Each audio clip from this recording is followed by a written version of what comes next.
Hello, everyone. So today we have Sam Hughes speaking on the unstable Gromov-Lawson-Rosenberg conjecture. Cool. Thank you for the introduction and having me speak. And if anyone has any questions at any point, just jump in. That's not a problem. Just unmute yourself, or if you put it in the chat, could someone shout, because I can't see the chat and full screen this. So, okay, great. So the story kind of starts in differential geometry, and I'm not a differential geometry. I'm not even really a topologist in the strongest sense. I'm kind of a group theorist, but a lot of what I do is motivated by topology. So if we have a connected Riemannian n-manifold, Mg, then the scalar curvature roughly kind of, you take every point on your manifold and you just assign some real number to it. And then this number hopefully has some geometric meaning. And if you want to make this precise, it's going to be the trace of the Ricci tensor on the manifold. And you can compute it as some derivative. So at some point P on the manifold, it's going to be the second derivative of these like volumes of these balls of radius epsilon. You just take the epsilon equals to 0, the radius, so you're kind of looking at the limit in some sense. And you compare the volume in your manifold of a ball of radius epsilon with the volume in R to the n. And then there's just some kind of correction term dependent on the dimension, which isn't so important. But essentially, you're just looking at how balls look in your space versus how they look in R to the n. And there's kind of three classic examples of this. The first is the sphere. Second is something which looks hyperbolic, like the hyperbolic plane. And the third is just Euclidean space. So here, Sn of radius r has constant scalar curvature equal to n times n minus 1 over r squared. So we just sort of scale the sphere, and then we get it has scalar curvature equal to 1. Real hyperbolic space, which this isn't, but you know, it's a hyperbola, so there's some negative curvature here. This will have negative scalar curvature, and in real hyperbolic space, it's equal to -1. But if you go to higher dimensional hyperbolic space, it can be a bit more touch and go. It's always negative though. And then Euclidean space is always flat, so it should be equal to 0. So there's kind of this really classical question, which goes all the way back to sort of Gauss and Bonnet and even Riemann himself, which is when does a manifold M admit a metric G of positive scalar curvature kappa? And by positive scalar curvature, we just mean that the curvature is greater than 0. So in dimension 2, this is actually completely solved, and this is this really classical result of Gauss and Bonnet, which you've probably all seen in some undergraduate differential geometry course, or maybe in a hyperbolic geometry course, or maybe somewhere else in maybe like complex analysis. Anyway, it's a very famous theorem. So if M's a compact two-dimensional Riemannian manifold, then the scalar curvature is this integral over the manifold of the scalar curvature, and it's equal to 4 pi times the Euler characteristic of our surface. Now this is kind of surprising, right? Because here we've got something which is dependent on a metric which we've picked on our surface, and we've ended up with something which depends only on the Euler characteristic, which is like a homotopy invariant. So somehow the homotopy type of this space, or at least the homeomorphism type, or in fact just this numerical invariant coming from the topology of the space, is saying something quite deep about the metric. It's telling us like exactly when it can be positively curved or negatively curved or flat, and it's exactly to do with this Euler characteristic. So this is kind of surprising in the sense that we've got a very, very geometric problem. In fact, something which is like one of the fundamental problems in differential geometry, and we've solved this with like, you know, quite easy topology. So this is kind of wild to me, and this is where the story starts. Is like, can we find another invariant to do the other dimensions? Excuse me. Yeah, sure. Yeah, I just have a quick question. So you said that this metric G associates a real number to each point. So is this kappa here like a total curvature? Or in other words, is having positive scalar curvature saying that this total curvature is positive, or that it's positive everywhere? Total curvature. Okay, thank you. So yeah, we're kind of integrating the curvature over the manifold, if that helps. I said, this is all very foreign to me, but I'm trying. No, it kind of is to me too. I mean, I'm a group theorist, so eventually this all becomes a problem about fundamental groups, and then that's where I come in. I see. Thank you. But yeah, so essentially we've linked this like curvature, which is this integral over the manifold, to some topological invariant, and then in dimension 3, it's quite hard. So first we use Perelman's solution of the geometrization conjecture, and then you apply work of, you know, a load of scary names, and they tell you that a closed orientable three manifold emits metric positive scalar curvature if and only if it connects some of spherical things and copies of S1 cross S2. So basically the ones which should look like they're spherical are and everything else isn't. I mean, maybe this is more interesting if you care about three manifolds. But yeah, I guess this is like the same kind of solution. There's no invariant here because there's kind of like a geometric classification of three manifolds in some sense. So this is kind of what this is harking to. And then if you want to go to higher dimensions, things get more complicated. And I'm not going to talk about dimension 4 because metrics on 4 manifolds are a bit wild, and I don't understand anything in that area of maths. It's very alien to me. But in higher dimensions, we can do something else. So if we let M be a closed spin manifold, and we're going to let X be a spin or bundle, then we can look at the square integrable sections of this bundle. So we're going to look at all of the maps from M to X, where X is the bundle, such that they're square integrable. So, you know, this integral where you take the square and you take the norm on this, the sum over the whole manifold is less than infinity. So it's just a set of L2 functions from M to X, essentially. And they're all sections of this bundle. There's some canonical operator. What this actually is isn't too important, but there's some canonical operator called the Dirac operator, and this just is a self-map of this Hilbert space. And this has a kind of a well-defined invariant, which we're going to call the index. And here we're going to look at the dimension of the kernel, because it's a Hilbert space, so we can look at its dimension. And we're going to subtract the dimension of the co-kernel. And now d squared is going to equal the Laplacian plus the curvature over 4. And this is just kind of some fact. And the Laplacian is always greater than or equal to 0. So this is just kind of a standard thing. So if kappa is greater than 0, then d squared is an invertible operator. So hence d is invertible. And that is going to imply that the index of d equals 0, because if d is invertible, then the dimension of the kernel and the co-kernel should both be 0. So then essentially this is the argument of Lick-Narowitz from 1963, which says that if the index of d is non-zero, then M cannot emit a metric of positive scalar curvature. Which is how this is where this is coming from here. So if kappa is greater than 0, then you kind of go backwards up the chain of implications, and you can see how this drops out. Okay, so this kind of, okay, we've replaced the problem with functional analysis now, so it still isn't very helpful. But we've kind of found something which maybe we can link this to some topology.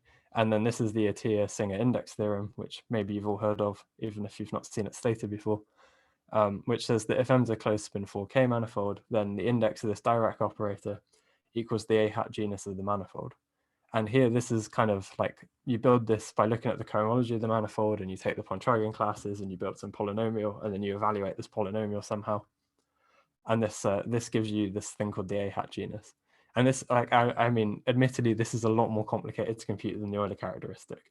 But the point is if you've got a simplicial or CW structure of your manifold and you understand it well enough, you can just sit there and you can compute the cut products, and you can compute the Pointryagin classes, and you can eventually work out what this thing is.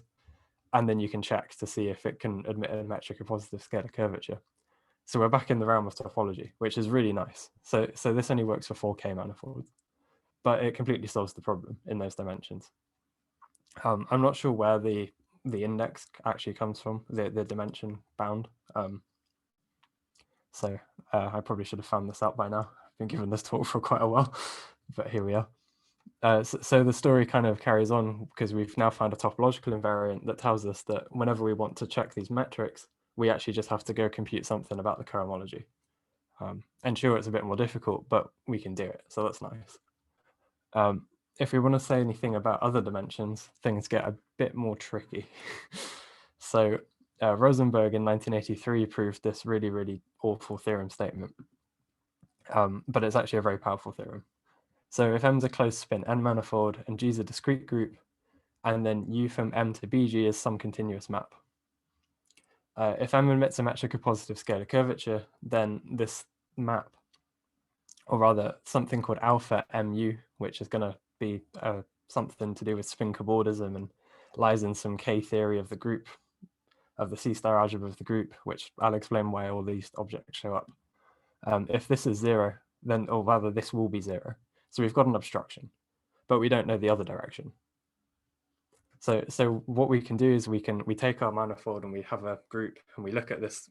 Usually you take like the classifying map of the fundamental group, and then you take some spin cobordism class and we're going to factor it through a load of stuff, which we'll get to.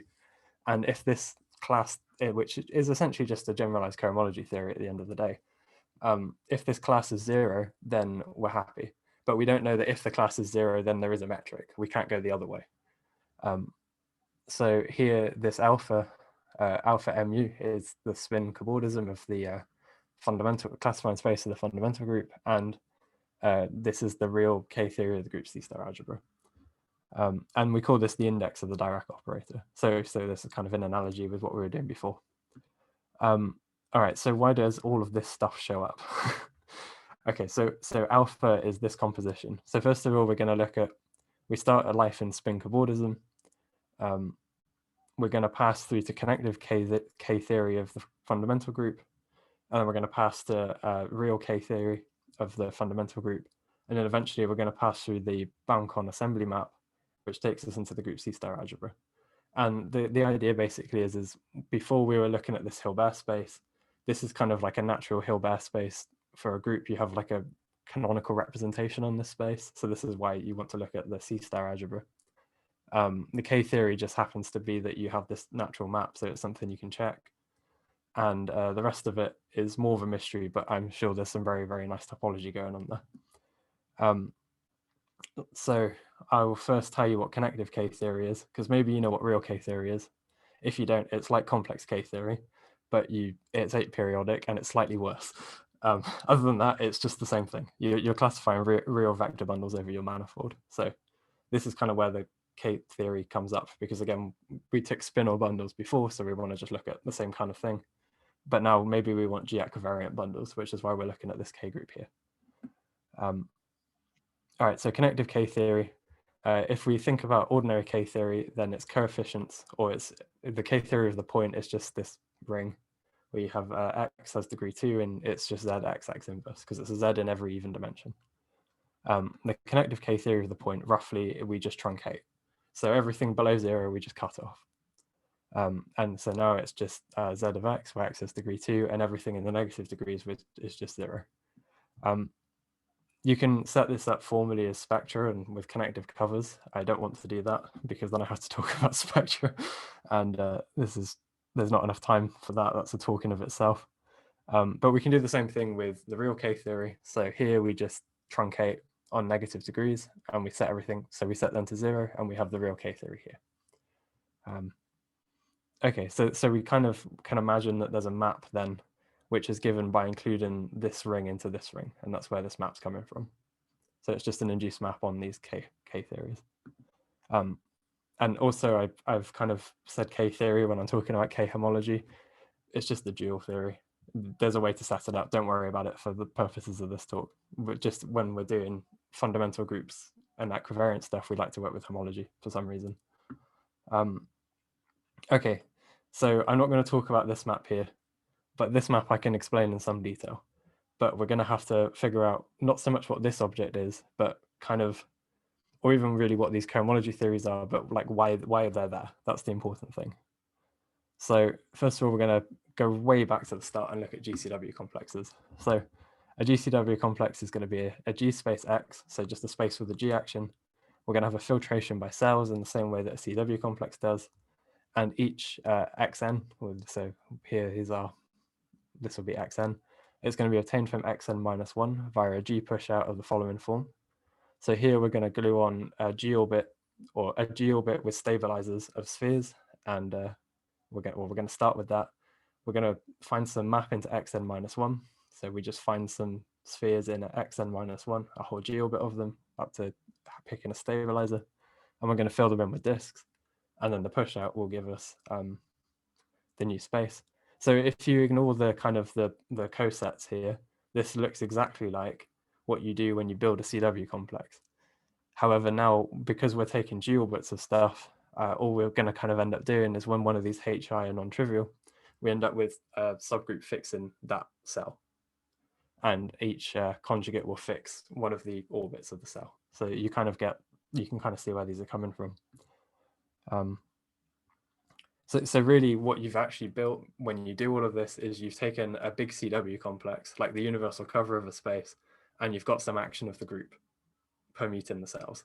And you're not doing anything stupid, like you're not taking a cell and you're not kind of like, you're not taking like a triangle and rotating that triangle without moving everything else. You can't do that. You've got to like move it in a nice way. So if you rotate that triangle, the whole space had better move in some sense. So you can't like flip around in a stupid way. You have to like, you've got to genuinely permute a cell. You can't just fix a cell but change some of the other bits. You've got to do it nicely. Hopefully I made that not too unclear. Okay, so it's basically a space with a G action. That's the slogan. A nice, which permutes the cells. We need another thing, which is a family of subgroups. So a family of subgroups is just a collection closed under subgroups, taking subgroups in conjugation. So you can take like the trivial family of your group. So that's just that trivial group. You can take a family of finite subgroups. So you just take all finite subgroups, and then that's clearly closed under subgroups in conjugation. You can do the family of all virtually cyclic subgroups. So here, this is any group which has a finite index subgroup isomorphic to Z. Maybe this is less clear why this is closed under taking subgroups in conjugation, but it's quite an easy exercise. And you can also take the family of all subgroups. So you just take every possible subgroup of G, including itself. And now we're going to generalize classifying spaces for so we get classifying spaces for families. So let F be a family of subgroups of G. Then a GCW complex X is going to be a model for the classifying space E F of G. If it's isotropy groups, so that's these fixed points, fixed subgroups fixing points that I was talking about.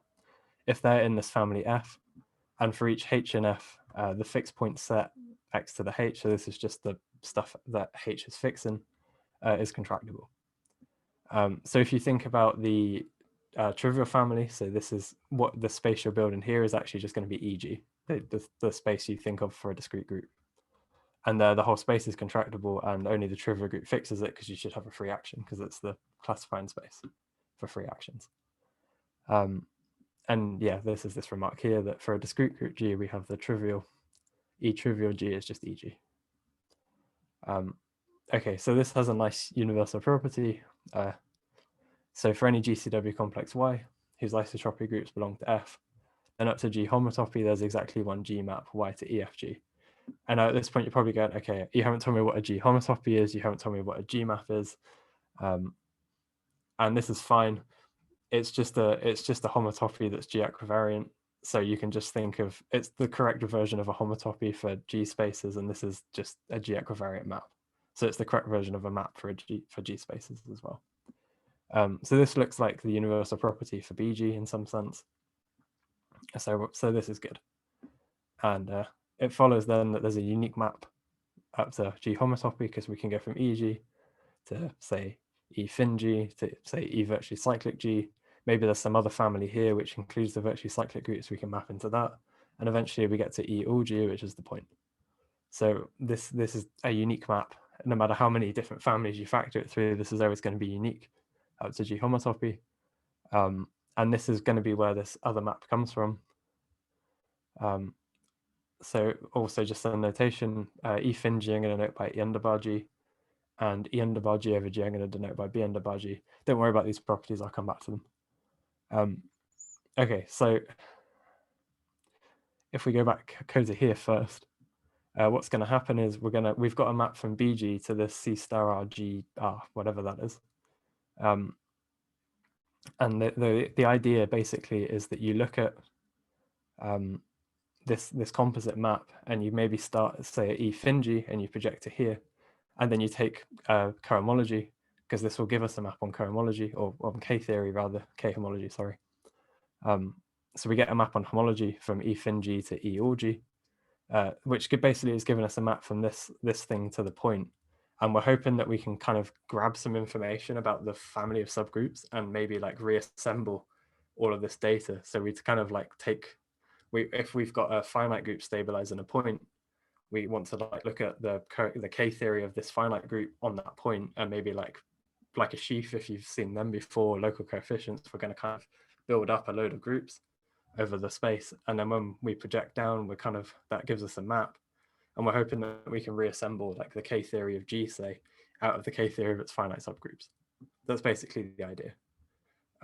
So what this looks like as a conjecture is that we call these maps assembly maps. We have some equivariant cohomology or equivariant homology theory here, so equivariant K-homology. And this is basically defined to have the same, the groups, or when you evaluate this on finite subgroups, it should be just these groups here, these K-theory groups of the C-star algebra. And we're conjecturing that this maps an isomorphism. And this is known for loads of groups. Oops. So now Rosenberg's assembly map, this mu R, is the map we get when we project from EG to the point. So it's somehow like E fin has more information because we've got all the finite subgroups. So when we look at that, we're picking up all this extra information. But if we just look at EG, we don't have a huge amount of information, right? We've just got a free action. So somehow we're losing some information, but this is fine. What Baum-Cons tells us is that this map will be injective.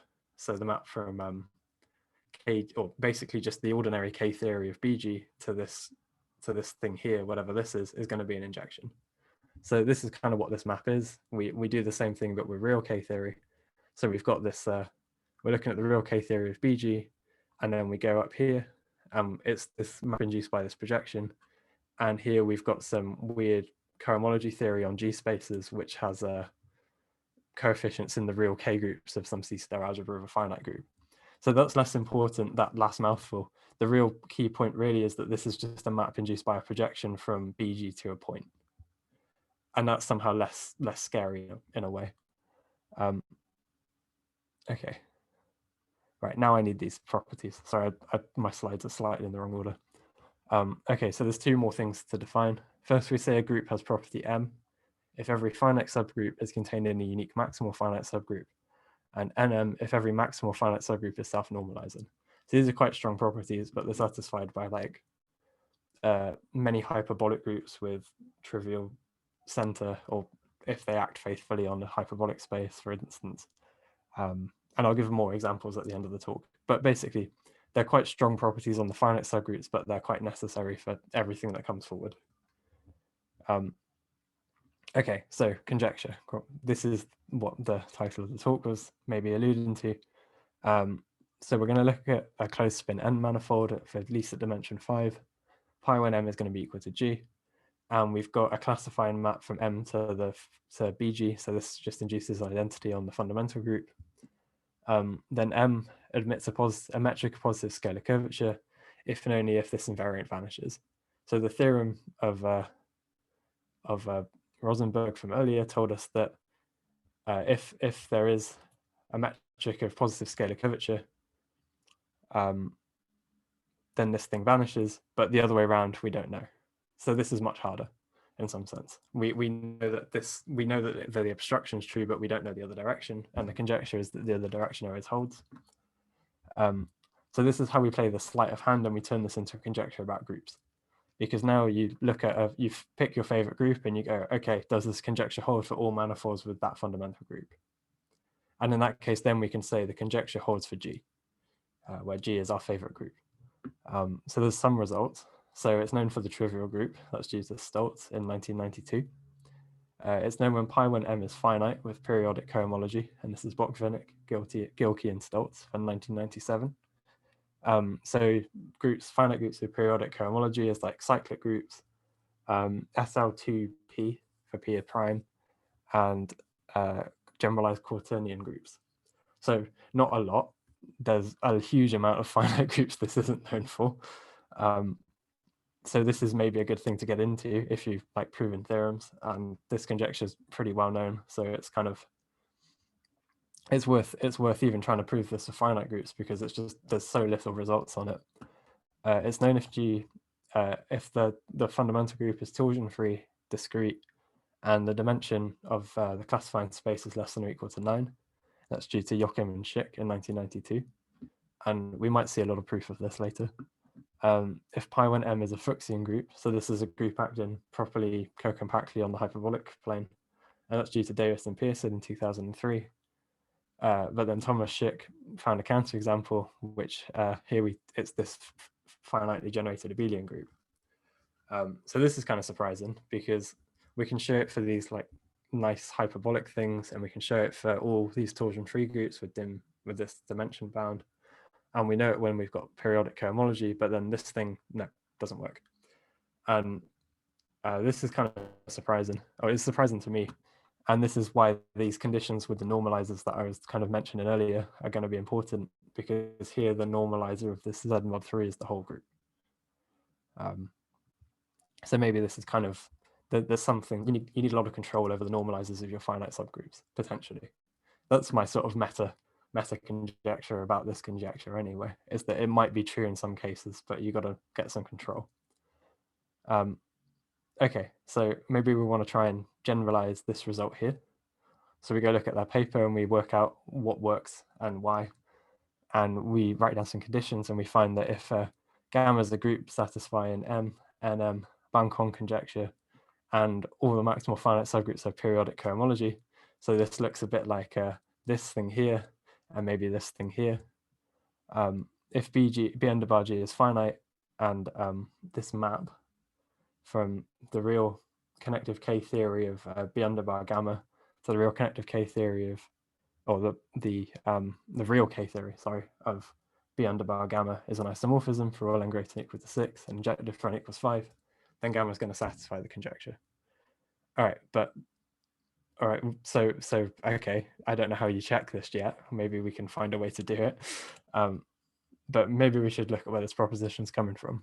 So the idea is going to be using Davis and Pearson's proof, and they use something called the p-chain spectral sequence, and as long as gamma satisfies M and NM, this just turns into this diagram.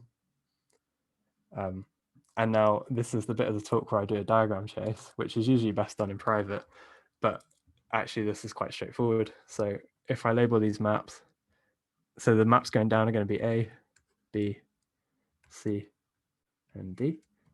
Sorry, that's a D, not an A. And we know that this map's an injection, and we know that this map's an iso. And we're going to have a beta here, and that's going to be in the kernel of C. So we've got beta in kernel C. Okay, so that means that beta goes to 0 here, because it's just in the kernel of this map. Okay, so now 0 has to go to 0, because that's just how diagrams work. Oh, so the rows are exact and the squares commute. That's the other thing. Okay, but this map's an injection, so that means 0 maps to 0 here. And this map is just a map, but the composite of the two has to be 0, so that means beta maps to 0 here. Okay, great. So that tells us that now, because this is exact, there's some gamma here, but we don't know it's in the kernel of B yet. We just know that there is a gamma, and we know that this gamma has to map to beta by exactness of this top row. Okay, so that's a really bad gamma. Okay, now we know we want to show that it's in the kernel of this map, but we know that there's a 0 here, which has to map to gamma by exactness again, because the composite of two maps has to be 0. And we know that gamma is non-zero here, so that means 0 maps to gamma here. So we can just chase this around. So 0 goes to 0, goes to 0. But now this commutes, so this has to go to 0. So we can conclude that this is just in the kernel of B. So there's a little bit of homological algebra. And the point of this really is that these things turn out to be kind of weird classes inside some generalized cohomology theory, but we've reduced it down to just chasing maps around a diagram, and that's how it's nice. So I'm going to clear Sorry, that. can I ask a quick question? Hopefully this wasn't a complete waste of time to see. Clear all. There we go. Okay, so we've deduced that there's some class in this weird K theory group here that started life here, and somehow this is supposed to connect to metrics of positive scalar curvature. So we've got to tie this all back. So we're going to define another cohomology theory. So for any group L, then K. Hi. I think there was a question at the end of your last slide that someone wanted to ask. Yeah, no Sorry, problem. I'll just be very quick. Yeah, no worries. You mentioned that gamma was non-zero. Yeah. I'm unsure as to how can zero map to gamma from K naught A0 total. What I really mean is that like nothing hits gamma rather than zero maps to Oh, gamma. okay. Okay. Yeah, Got it. I'm So it's not indeed. abusing notation slightly. Okay. Sorry. Thank you. Yeah, so nothing maps to gamma is really what I mean. It's in the co-kernel of this map here. Got it. And Thank then, you. yeah, so that means that it has to go to 0 here because this commutes. Cool. Yeah, so we're going to define one more weird group which lives in lives in a generalized cohomology theory of some other group of some classifying space. So KO plus. Oh, hi. Yeah, sorry to interrupt. I just wanted to look at this slide that you've returned to now. So yeah, just which terms in this diagram are things that we do understand and which are the terms that we want to understand? I guess I'm getting a little lost here. Like, yeah, no worries. So basically, we want to show that so somehow the metrics of positive scalar curvature are kind of living inside here. Like we're going to find out that they all turn out to be cohomology classes in some sense. And we want to, like, given a metric of positive scalar curvature, we want to kind of we want to find a cohomology class corresponding to it.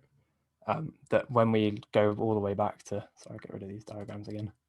When we go all the way back to here, if there is a metric, we kind of want it all to factor through in the way that makes sense. Oops.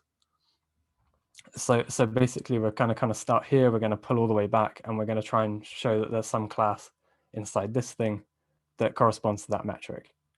And then once we've done that, we can kind of realize an obstruction in the way that we wanted, and that would prove the other side of the conjecture. great, thank you. No worries. So how we're going to do that is first we define some subgroup of this connective K theory, which is just going to correspond to all of the cobordism classes where M is a positively curved spin manifold and F is a continuous map. So this is just some kind of subgroup of this, or this is some kind of subgroup of this generalized cohomology theory.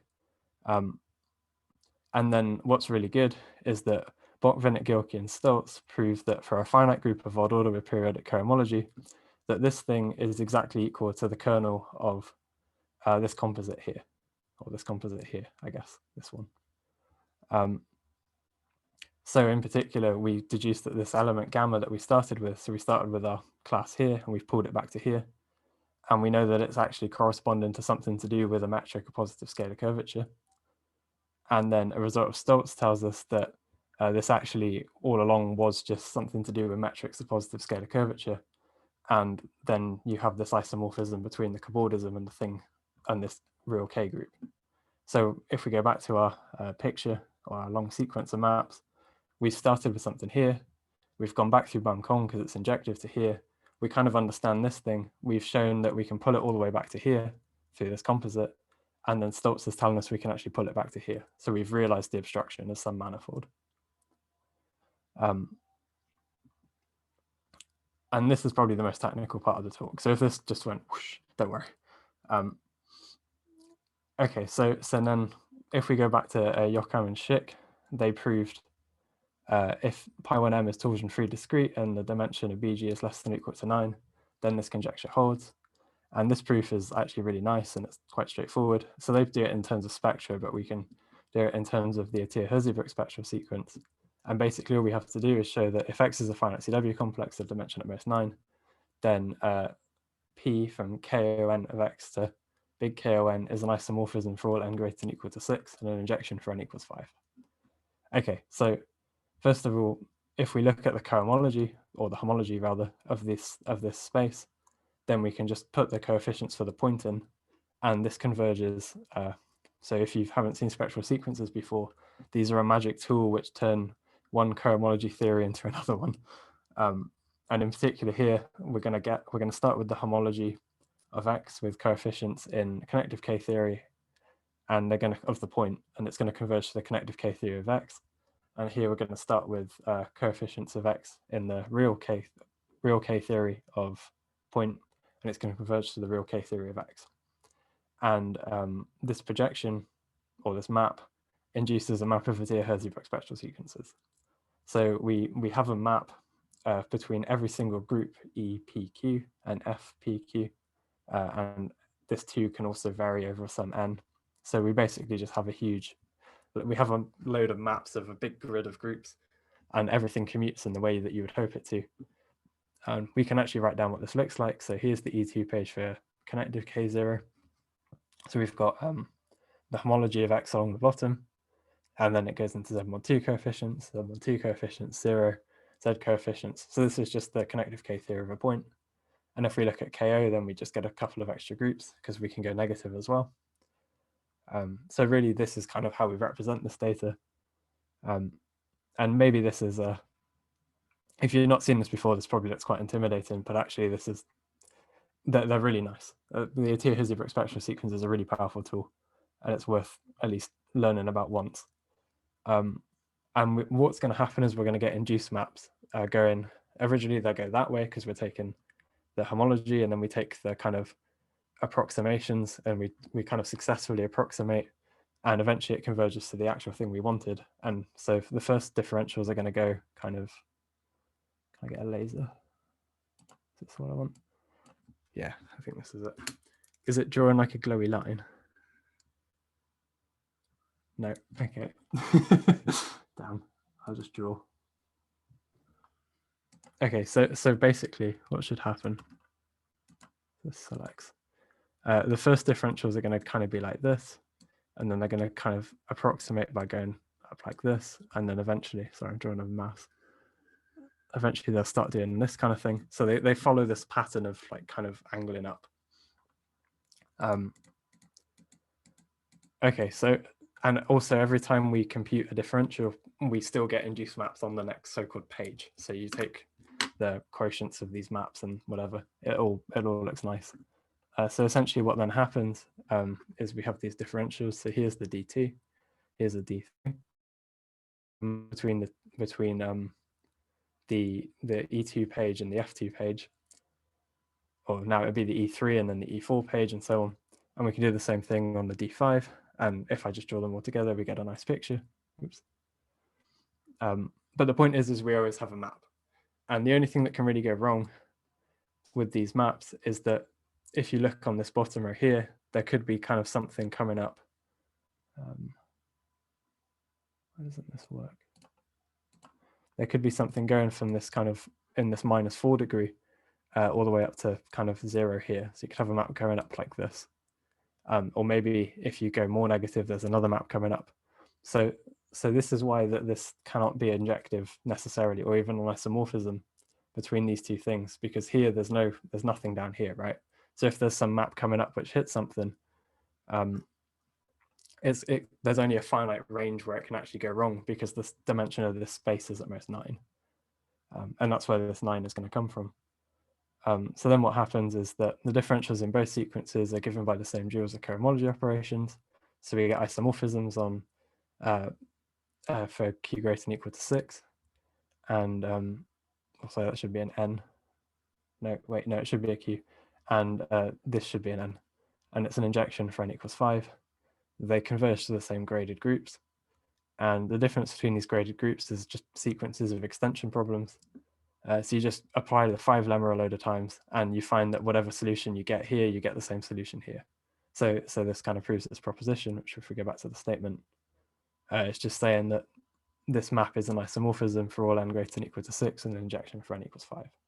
So this connective thing you're only losing information up to a certain point, which is kind of bounded by the dimension of your space. And if you spend more time thinking about this, you can probably get better bounds. So if your space is much higher dimensional, you could get an isomorphism, but it would start higher up, if that makes sense. So the net effect of this is that actually this connective K theory isn't that much different from this real K theory. Okay, so then finally we can state a theorem. So if we've got a group which satisfies these properties M and NM, the bound-Conn conjecture, this condition on finite subgroups having periodic cohomology, and they need to be of odd order, sorry, that condition's missing. If B under bar G is finite and has dimension at most 9, then G satisfies the unstable GLR conjecture. And the proof for this is really simple. We take, if we go back, we take this proposition, and we need this map to be an isomorphism for all n greater than or equals 6 and injective for n equals 5. And then we go find this result of Joachim-Schick, which tells us that for any finite CW complex, the dimension at most 9, this thing holds. This map is exactly an isomorphism. And then we combine the two statements, and we get the proof of the conjecture. Okay, so then it's not obvious a priori that any group satisfy this that we didn't already know satisfy the conjecture. So some examples: 3 manifold groups with no elements of order 2, 1 related groups with torsion, some F-arithmetic subgroups of PSL2R, Grasser groups of the above with torsion-free edge groups admit in a finite model for B under bar G. So we get some new examples, and yeah, that's where I'll stop. So thank you for listening. Great, thank you. On behalf of everyone, I'd like to thank Sam for the talk. Are there any questions?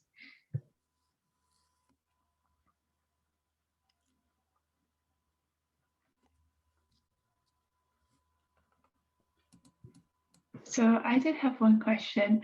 It seems like a fair amount of what allows these results to go through is that the homological algebra is fairly nice. Are there any examples of like getting similar results where you have to do a lot more work to get there? So yeah, so a lot of the kind of the results where Pi1M is finite with periodic cohomology, this is essentially a 30-page computation, and the algebra is pretty involved, and they use a lot of differential geometry, and there's kind of a huge amount of work going into this. And this kind of gives you like a meta theorem in some sense. So basically, sorry, I've gone too far ahead. Here we go. I wanted to be here. So essentially, what this result's doing is it's combining this condition that Pi1M is, or your finite subgroups have periodic cohomology, with this thing about the analogous space. So B under bar G is has dimension less than 9. So the kind of the correct space for when you want proper actions, I guess. And presumably to prove the conjecture for more finite groups, it will be extremely messy, but it should kind of immediately, as a corollary, you should be able to kind of apply the same stuff that I've done here, and you can add it to this thing. So if you've got a group satisfying all these conditions, M, N, M, and just the collection of finite groups that you can look at is just a bit bigger, I guess. So I'm kind of trying to encourage people to investigate this, because there's no finite counterexamples known. So it would be really interesting to find one or prove it more. Yeah, that makes sense. Thanks. No worries. Yeah, I had another question. For what reason is G having periodic cohomology a useful hypothesis for proving things like this? Like, what does that give you? So one of the kind of, so all finite groups have cohomology in infinitely many degrees. But you have when they're periodic, when you know what the groups are, once you've computed them up to a point. But also you've got a natural cut product give you an isomorphism. And I think they kind of exploit this in like a very strong way. Because you kind of, when you plug this into like spectral sequences to do with the connective K theory of BG. So a lot of their work is like computing explicit kind of KO groups. Somehow the differentials are much more workable, and you can kind of see what's going on, and it becomes a tractable problem, I guess. So there's a lot of work of John Greenlee's where he computes these connective K theories for finite groups, but no one seems to have kind of tried to push it into this realm of positive scalar curvature. So there's a lot more computations out there, but there's not a lot of, no one's pushed it to realize the obstructions with these manifolds, I guess, because somehow it's more complicated. Yeah, because you took the words out of my mouth. That's what I was going to mention, is that you should check out this paper or book of Greenlee's and I think Bruner or something like that, because they do a bunch of computations that look at least superficially like what you're doing here. Yeah, exactly. So the next step from what they've done, I think, is to kind of construct manifolds with the correct fundamental group that realize all the obstructions, and then we're done. So like what I've done, I guess, is you use this result of Stoltz, which tells you that there are manifolds, because you can show that they all live in this group when this group corresponds exactly to like these manifolds. So somehow Stoltz has already showed that for every class you have here, you get a manifold, but you don't necessarily know what it is. So you can always realize the obstructions. Yeah. Great. All right. Thank you. No worries.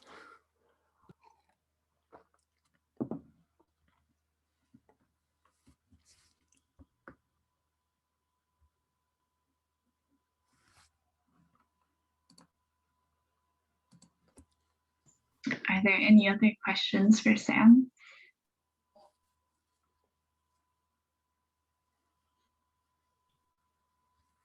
If not, I'd like to thank the speaker one more time.